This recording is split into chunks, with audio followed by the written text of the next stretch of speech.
Welcome to News Laundry Chota Hafta. For the full episode, subscribe because it is behind the paywall and only subscribers get access to uncut, complete content. News Laundry Hafta is our weekly wrap of all that made the news, all that didn't, and all that should have and all that shouldn't have. We agree, we disagree, we critique, and occasionally we beat each other up. But it's all good fun. Subscribe. This is a News Laundry podcast and you're listening to NL Hafta.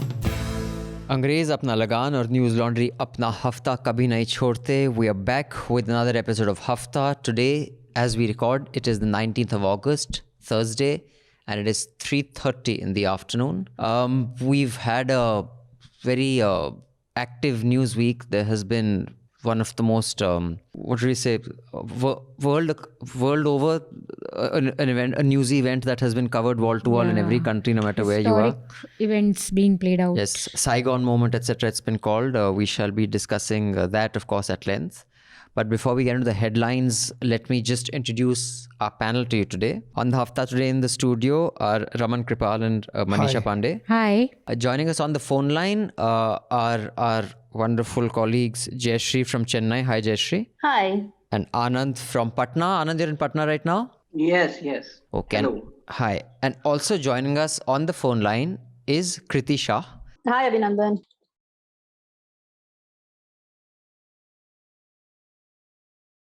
Her research focuses on Afghanistan and Pakistan, where she studies domestic politics as well as the relationship with each other, the Taliban, the US, and the South Asian neighborhood. Before she joined ORF, she has worked as a reporter for NDTV. She graduated from McGill University in Montreal, Canada.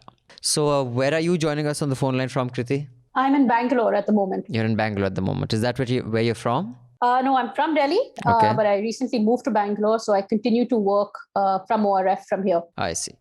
Most of this discussion on the Hafta today is going to be dominated by Afghanistan, Taliban, America, and all that went right or wrong. But before we get into that, let's get the headlines, which shall be given to us by Jayashree. Yeah, so the headlines of the week. The Taliban swept into Afghanistan's capital after the government collapsed. India evacuated all its embassy staff from Kabul in a procedure that our External Affairs Minister S. Jaishankar called difficult. The Taliban has promised women's rights, media freedom, and amnesty for government officials in its first news conference after taking charge of Kabul. In the wake of the prevailing situation in Afghanistan, India has introduced a new category of e-visas for Afghan nationals to fast-track their applications for entry into India. Meanwhile, the Taliban has said that Afghanistan will not be a democracy. It will be governed by Sharia law. US President Joe Biden has said that he stands by his decision to withdraw the troops from Afghanistan. He said, "I am the president of the USA and the buck stops with me." In other news, provisions of the government's new IT rules for news publishers have been put on hold by the Bombay High Court, which said the requirements violate freedom of speech. This judgment will bring relief to several news websites, but it's not very good news for intermediaries. The Supreme Court, in an interim order, has said that women can appear for the admission examination for the National Defense Academy. Meanwhile, the Madras High Court has said that the CBI should be an autonomous body, reporting only to Parliament. That's a good idea. I doubt it'll happen though. They called it an attempt to release the caged parrot.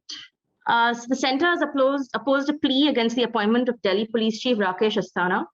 The centre said it has become a practice for so-called integrity keepers to challenge such decisions by a government.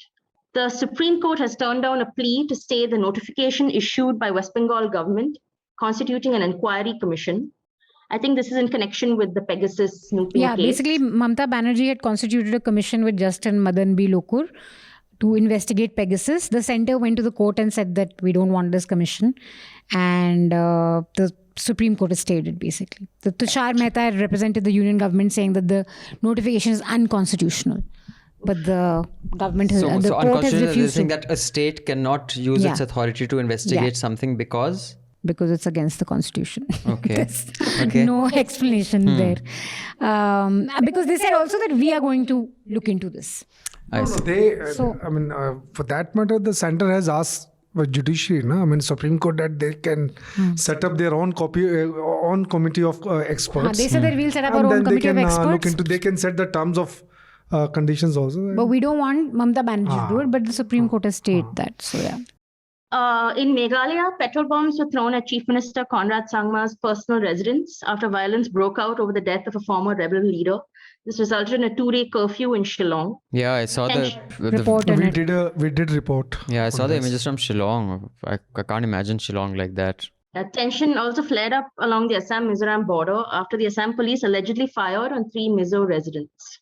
In other news, Congress's Shashi Tharoor has been cleared of all charges in the death of his wife Sunanda Pushkar. And MJ Akbar, the former editor and union minister who was accused of sexual harassment by several women, has joined WION, an English TV news channel run by Z Media. The Supreme Court has dismissed the Maharashtra government's plea against a CBI probe into the transfer and posting of police by Anil Deshmukh. Anil Deshmukh is the former state home minister. The price of LPG cooking gas has been hiked by rupees 25 per cylinder. This is the second straight month of increase in rates. The finance minister, Nirmala Sitharaman, ruled out a cut in excise duty on petrol and diesel. She instead blamed liabilities due to oil bonds issued by the previous Congress government. UPA. This is a complete, complete Misinformation, lie. No, disinformation. it's misinformation, yes. Why? Because they themselves have raised bonds worth 3 lakh crore rupees, the government. UPA used to do it when petrol and diesel, they used to sell it on subsidized rates. So at that time, they were raising these bonds because they were not able to pay to the retailers and after the so-called but after freed it. after it was introduced to the market, and market prices are determining this thing. They have increased the excise by 54%. Yeah, because the barrel has come down, right? And also they say they say that they are servicing the UPA bonds. No, because you are paying just 8,000 crore rupees per annum. If you just see the entire charter that how the central government is paying, they are not even paying 1/10 of what they earn through the petrol revenues through petrol and petroleum products. The third time she's changed the reason for the So they're making 3 price. lakh crore per annum on this, and they're paying just 8,000 crore. So imagine. In fact, Vivek Kaul has written a very good piece on this, which you guys can read. The link is in the description below. The Supreme Court Collegium has come up with a list of 9 judges who will be recommended for appointment to the Apex Court. So India may get its first female Chief Justice of India, as 3 women are among the candidates. The person in question is Justice B.V. Nagaratna, who's with the Karnataka High Court. The OBC bill was passed, and states can now maintain a list of socially and educationally backward classes. In Chittoor district, a party MLA has erected a huge museum temple and dedicated it to Andhra Pradesh Chief Minister Y.S. Jagan Mohan Reddy. So it's not just Modi, Sonia, etc. who are deified. In Tamil Nadu, 15 years after the DMK promised to allow people from all communities and castes to become priests, Chief Minister Stalin on Saturday handed over appointment letters to 24 non-Brahmins, of which 5 belong to the scheduled communities and 1 is a woman. Wow. So it's quite a historic thing. Yep. The toll from Haiti's earthquake has climbed to over 1,900. More than 9,900 people were injured in the earthquake that struck on Saturday morning. It was a magnitude of 7.2. And at least yesterday, when I saw the report on the BBC, it was the 5th day after this earthquake had struck, and no aid from the world had reached. Nothing. They hadn't got anything yet. So, yeah. So, and we'll end the headlines with a bizarre one. Union Minister Subhash Sarkar has sparked a controversy when he said that Rabindranath Tagore's mother refused to take him in her arms as he was dark. He said there are 2 types of fair skin. One is yellowish, the other has a red tinge. Tagore's skin was of the second type. Easy Yes. education.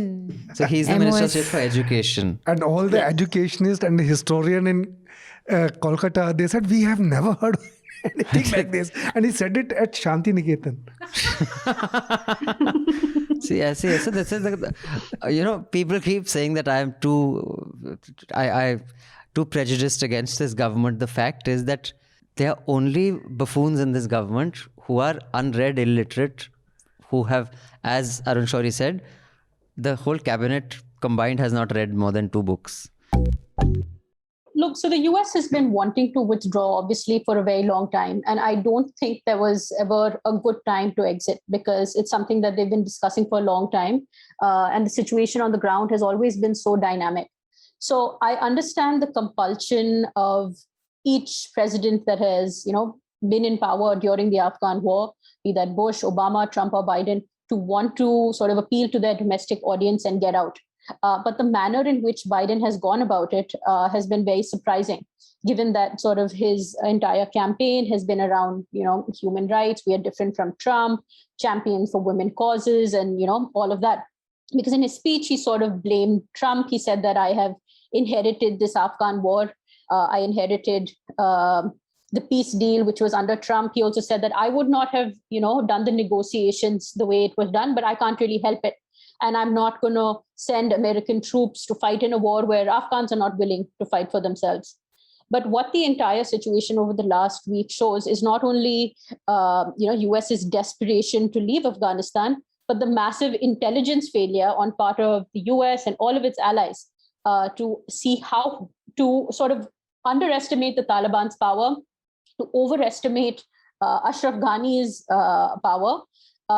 Because I think it was on July 8th or 10th that Biden said that the possibility of the Taliban overrunning the whole country is very unlikely.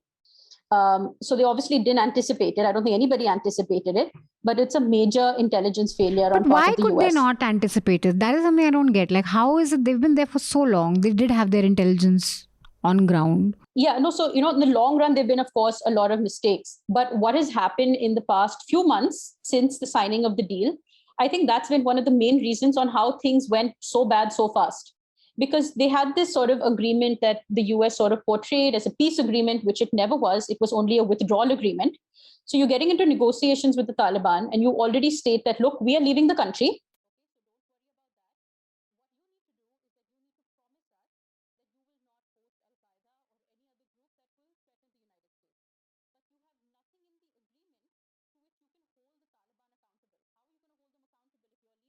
So without having those clauses, without sort of instituting those mechanisms in the Doha Agreement, they sort of just got up and left. And one of the main problems with the Doha Agreement was that it also sort of put pressure on the Afghan government to begin freeing Taliban prisoners. So imagine stating to the Taliban that, we're leaving for sure, okay, we're going to get out really soon. All you need to do is promise us that you won't do this. And they can say whatever they want. We're not going to believe the Taliban, but apparently the US did. And now they're sort of covering up for all those sort of mistakes and intelligence failures and saying that, the Afghan government didn't put up a fight. The Afghan soldiers didn't fight. And we anyway had to leave. And now it's up to Afghanistan. So it's it's really a dreadful situation. So yeah, I wanted to come in on my perspective on whether the US has lost the war, because I definitely feel that, yes, they have lost the war. The entire situation just reeks of superpower humiliation. And this is for a few reasons. I think the US is still confused on what was their aim or what was their goal when they came into Afghanistan in October 2001. Was their aim to defeat the Taliban? Because if that was the aim, they have failed. Was their aim to ensure that that Afghanistan is not going to be used as a base to launch attacks against the US? That we're going to have to see in the long run on whether they were right on that. But Al-Qaeda is still up and active. Taliban's victory has sort of, motivated groups all over the subcontinent. And there are the number of mistakes they have made with the security forces, like Jayashree was talking about, how they've made them way too reliant on, sort of US equipment, US intelligence. Afghanistan continues to be a narco state. So that's something that's not spoken about enough. But the Taliban's finance is very intact. Even though it needs international aid, it can finance its operations very easily. And I think it's also important to note what Anand was saying is that the US didn't realize that they're not dealing with a Taliban insurgency. They didn't realize they're dealing with Taliban insurgency. They just kept focusing on the Taliban as a terrorist and military threat. So they've ignored the fact that, yes, the Taliban have governance experience, that they're an ideological and political movement. They ignored the fact that the Taliban was created, supported by Pakistan. It has logistical bases across the border. It has fresh recruits coming in from training camps and madrasas. And all of this, we were talking earlier about, how did this entire situation get bad so fast? So Taliban's military strategy, which has not been something that over the last few months, this has steadily been happening since 2014, 2015, when the US ended combat operations. So they've been capturing rural areas, seizing control over large areas of land, and then steadily moving towards provincial capitals. So if there's a small village which has fallen somewhere in Kandahar or Helmand, the US has sort of ignored it that, okay, there's 1 or 2 or 3 villages that's fallen, at least the provincial capital is safe. But by seizing control of the larger area, that has allowed Taliban to gain control of checkpoints and highways. So that sort of cuts off the capital from highways and things which they need. So even if the army is in the provincial capital, the Afghan army, they get cut off from their supply routes. The reinforcements can't come in from Kabul. New ammunition that they need can't come in. So of course, when you are stuck in the capital, you're completely surrounded. It just sort of, the capital just become these little security islands, and then they're surrounded by the Taliban on all sides. So what are they supposed to do besides getting up and fleeing? And that sort of leads to, a domino effect that that this has happened in this village. So how powerful can we be to stop the Taliban? They've taken over this and they've taken over that.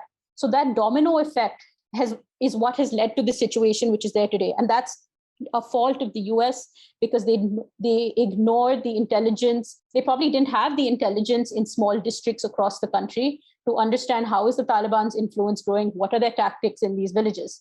So that way, I definitely think that, the US lost the war, because whatever their aims were, whatever way you look at it, I don't see them fulfilling those aims or those goals that they set out into the country for. Yeah, I just want to touch on why people are comparing to Saigon. So I think after the Second World War, the mantle of what is now the United Kingdom was sort of taken up by America, which, much like the British Empire, began causing sort of widespread harm all over the world, setting events in motion that destabilized entire regions, one of which was its ostensible crusade against communism. It claimed millions of lives.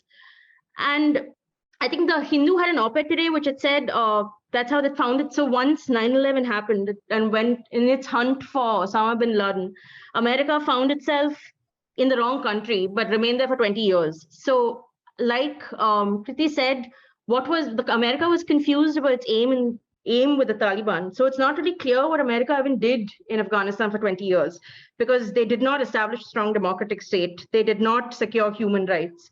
And now they've left. And whether they had a choice or not, no, they didn't. But now what is one supposed to do? And the second question about the Taliban being more moderate, I think no one really knows what's going to happen. I think there are optimistic sort of views that they might be compelled to be more moderate or reasonable because this is a time where there's a lot of attention. But I think history does not bode well. I think there are indications that it would be more similar to what we saw in the late 90s. Maybe not for the next few weeks, but eventually. So we're in an uncomfortable position where I think we really can't comment on it too much, because we really don't know what's going to happen.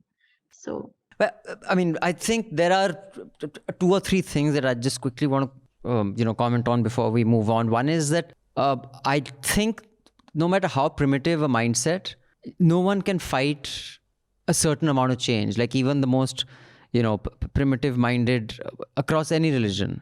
Like even the Pope, had to kind of moderate his stance on homosexuality. So I think just the internet has changed the world in such a profound way that the kind of cocoons you could keep your ground fighters in, you can't keep them in that cocoon. So they will be influenced to some extent. How much of an extent, I guess, we'll see. But what is primitive in the 90s may change a little for 2021, which is why I say what we think of democracy in 2021 is not what we thought of democracy during the emergency. So that's why harking back to the emergency in the 2020s to 70s, the reference points for humanity has changed. So I think that may be true for this. I mean, of course, we'll figure that out as we see how they behave. But the one question that I had is, and Anand and Kriti, if you could come in, because I'm sure you guys have done your academic research, etc. on this. I mean, I get that America should be shat on because of the mess that they've made everywhere, and that's fine. So the two things aren't kind of mutually exclusive, because one assumes that if one is to question Afghanistan, whether it's their society, whether it's the political system, whether it's the institutions, one is giving America a free pass. No. Biden, America deserve all the shit that they are getting. But I don't see enough shit coming the way or questions being asked of Afghanistan. That what is the pushback from their society? Like, do they have no Bhagat Singh? Do they have no Mahatma Gandhi? Fuck, they don't have Anna. Like, dude, you know. No, but there's a resistance in Panjshir. They have had nothing. I mean, like, surely Biden asking that is bad optics, it's bad form, it's tone deaf. But someone should ask, what the fuck is Afghanistan doing? Like, why is it such a sitting duck for a bloody failed state like Pakistan? If Pakistan can fuck around with you, dude, you really have shit to sort out, because Pakistan itself is fucked. Is anyone asking Afghanistan that? And has any analysis gone in historically, culturally, socially? Why is Afghanistan like this? I think there are two things to it. Is that as an exporter of terrorism, that's a global problem, and so that for that it can be held accountable. But whether they have a democratic setup or not, that only the people can hold accountable their own countries. And there are two things. First is the definition of public sphere in Afghanistan may be very, very different from in the rest of world. I remember reading a long essay by a historian who had visited Afghanistan in early 70s, and he said that 16 kilometers from Kabul, he could find only 3 or 4 persons who could tell that their country's name is Afghanistan.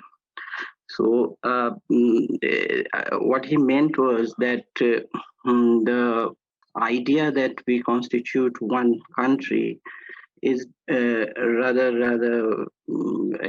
very weak, and also the tribal loyalties are more strong, and that it's a very, very tribal-led society. So the grounds of political obligation are more tribal than, say, a national government or democratically guided government.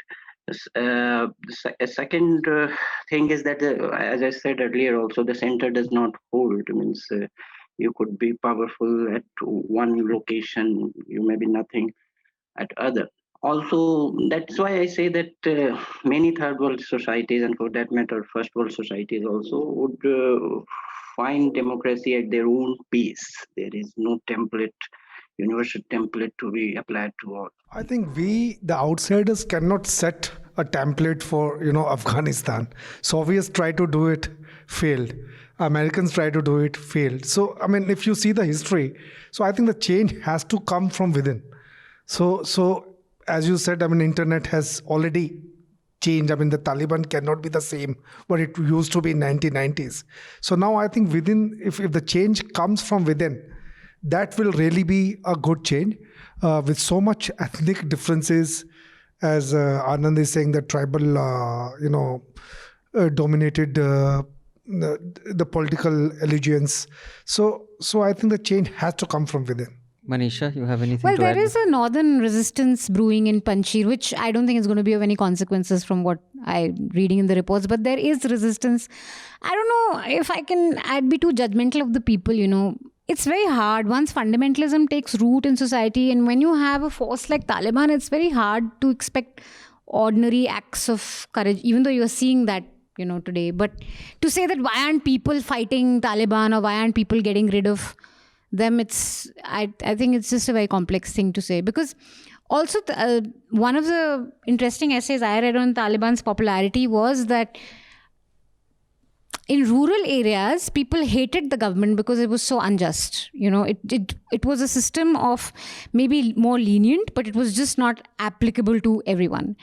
Taliban was perceived as a just force. So cruel, but just. The cruelty was equally kind of distributed among everyone. It's the same thing. Like, I mean, partly the India, also the kind of insanity that you see where, mobs go wreak havoc is because, they wreak havoc no matter who you are. And earlier it was just a certain elite was running the show. So, I mean, I get that, but... And once religious fundamentalism takes root, I think it's very hard to uproot it. And with these fighters also, I mean, they're a very scary force, Just seeing these guys talk, the way they're just so clear about the fact that this is jihad and we'll keep fighting till we die. There's no fear in them and they have nothing to lose, And then a force that has nothing to lose, is just a very scary force.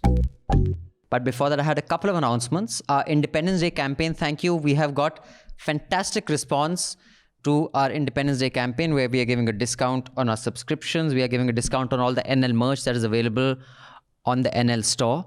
So we are extending the campaign to the 23rd of August, Monday.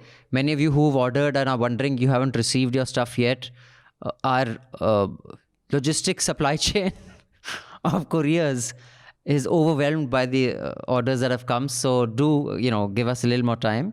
But we extended the 23rd of August. So you can go on to newslaundry.com and check out our Independence Day discounts and offers. The link is also in the description of the podcast below. Just to tell you what you get, if you take advantage of our Independence Day program, you can get if you take an annual plan, you get NL goodies free. Depending on your subscription level, you'll get a hamper free, which has a wonderful Sabki Dhulai set. You also get a 30% discount on all our t-shirts and our hampers. If you use the discount code Freedom Sale, that's all caps, Freedom Sale. You have to be a subscriber for that. And we don't take any ads, as you know, because if you take ads, then you are accountable to the sarkar that gives you the ad or the corporation that gives you the ad. So that's how we depend on you. So go to newslaundry.com and check out the Independence Day offer. Also, we have a fantastic recess lineup for August and a couple of weeks of September. We have the next recess on the 21st of August is with Tigmanshu Dhulia. He's a filmmaker and he also does these little cameos in a lot of films, most famously in Gangs of Wasipur, when he gives that guy a tight slap and says, "Chutiya samjhe ho kya hame?" What is it? Ab to sach bol de, and then he uses an expletive. So August 21st, 7 p.m., we are hosting the NL recess with Tigmanshu Dhulia. Atul of our wonderful Tippani fame will be talking to him. And it'll be followed by William Dalrymple, Vishal Dadlani, T.M. Krishna and Chetan Bhagat in the next few weeks. So become a subscriber, because then you can interact with these guys, grab a drink on a Friday or Saturday evening, depending on when we host it.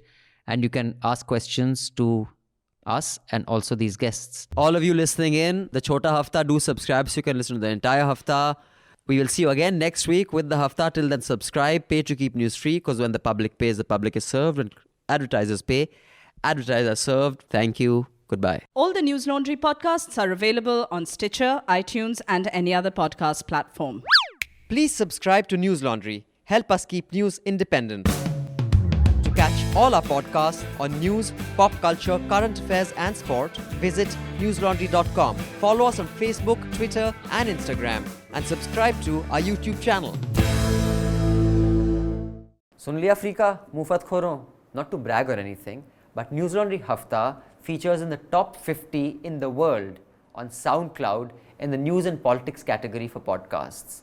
So do subscribe and see what you're missing, because when the public pays, the public is served. When advertisers pay, advertisers are served. Subscribe, help keep news independent and free. All News Laundry podcasts are available on iTunes and Stitcher and any other podcast platform.